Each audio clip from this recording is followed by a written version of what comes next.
Hi നമസ്കാരം. തമിഴ്നാട്ടിലെ രാഷ്ട്രീയ നേതൃത്വത്തിനെതിരെ വിമർശനവുമായി നടനും തമിഴക വെട്രി കഴകം നേതാവുമായ വിജയ് തമിഴ്നാട്ടിൽ ഇല്ലാത്തത് നല്ല നേതാക്കളാണെന്നും നല്ല വിദ്യാഭ്യാസമുള്ളവർ ഈ രംഗത്തേക്ക് കടന്നു വരണമെന്നും വിജയ് പറഞ്ഞു. 10-12 ക്ലാസ്സിൽ ഉന്നത വിജയം നേടിയവരെ ആദരിക്കാൻ വിജയ് ചെന്നൈയിൽ സംഘടിപ്പിച്ച പരിപാടിയിൽ സംസാരിക്കുകയായിരുന്നു താരം. രാഷ്ട്രീയത്തെ മാത്രമല്ല താൻ ഉദ്ദേശിച്ചതെന്നും എല്ലാ മേഖലയിലും നല്ല നേതാക്കൾ വരണമെന്നും വിജയ് ചടങ്ങിൽ പറഞ്ഞു. പുരസ്കാര സമർപ്പണം നടക്കുന്ന ചെന്നൈ പനയൂരിലെ ഹാളിലേക്കെത്തിയ വിജയ് ആദ്യം വേദിയിലേക്ക് കയറാതെ സദസ്സിലെ ദളിത് വിദ്യാർത്ഥികൾക്കൊപ്പമാണ് ഇരുന്നത്. പ്രസംഗത്തിനായി വേദിയിലേക്ക് കയറിയ വിജയിനെ എല്ലാവരും കയ്യടികളോടെ സ്വീകരിച്ചു. നിങ്ങൾക്ക് എവിടെ വിജയിക്കാൻ സാധിക്കുമോ ആ മേഖലയിലേക്ക് കടന്നു വരിക. നമുക്ക് വേണ്ടത് നല്ല ഡോക്ടർമാരെയും എഞ്ചിനീയർമാരെയും മാത്രമല്ല, നല്ല നേതാക്കളെ കൂടിയാണ്. നല്ലതുപോലെ പഠിക്കുന്നവർ രാഷ്ട്രീയത്തിലേക്ക് കടന്നു വരണം.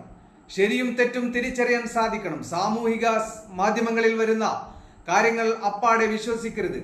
നാട്ടിലെ പ്രശ്നങ്ങൾ എന്താണെന്ന് മനസ്സിലാക്കണം. കൃത്യമായി നിരീക്ഷണം. അപ്പോഴാണ് രാഷ്ട്രീയ പാർട്ടികൾ പറയുന്നതിലെ തെറ്റും ശരിയും തിരിച്ചറിയാനാവുക.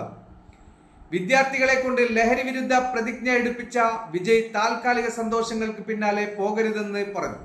തമിഴ്നാട്ടിലെ ഓരോ നിയമസഭാ മണ്ഡലത്തിലെയും ഉന്നത വിജയം നേടിയ വിദ്യാർത്ഥികളെയാണ് വിജയ് ആദരിക്കുന്നത്. കഴിഞ്ഞ വർഷവും ഈ ചടങ്ങ് നടന്നിരുന്നു.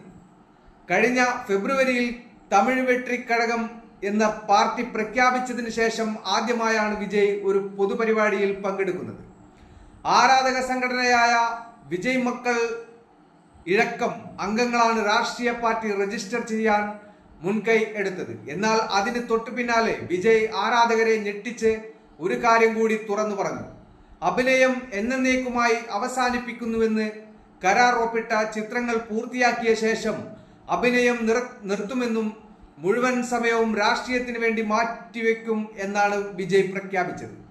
കരിയറിന്റെ കൊടുമുടിയിൽ എത്തി നിൽക്കുന്ന സമയത്താണ് വിജയ് ഈ നിർണായ തീരുമാനമെടുത്തത്. എന്നെ സംബന്ധിച്ച് രാഷ്ട്രീയം എനിക്ക് മറ്റൊരു ജോലിയല്ല, അതൊരു വിശുദ്ധ ജോലിയാണ്.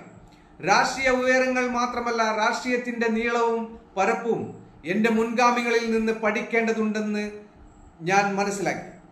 അതിനായി ഞാൻ മാനസികമായി തയ്യാറെടുക്കുകയാണ്. രാഷ്ട്രീയം ഒരു ഹോബിയല്ല, അത് എൻ്റെ ആഘാതമായ ആഗ്രഹമാണ്. രാഷ്ട്രീയ പ്രവർത്തനത്തെ ബാധിക്കാതെ ഇതുവരെ കരാർ ഒപ്പിട്ട സിനിമകൾ പൂർത്തിയാക്കും. അതിനുശേഷം പൂർണ്ണമായും രാഷ്ട്രീയത്തിൽ മുഴുകും. ഇതായിരുന്നു വിജയുടെ വാക്കുകൾ. വെങ്കട്ട് പ്രഭു സംവിധാനം ചെയ്യുന്ന the greatest of all time എന്ന ചിത്രത്തിലാണ് വിജയ് ഒടുവിൽ അഭിനയിച്ചത്. സെപ്റ്റംബർ 5-ന് ചിത്രം റിലീസ് ചെയ്യും. തൊട്ടടുത്ത ചിത്രം വിനോദ് സംവിധാനം ചെയ്യുമെന്നാണ് അഭ്യൂഹങ്ങൾ. അതോടെ താരം അഭിനയ ജീവിതത്തിന് വിരാമമിടും.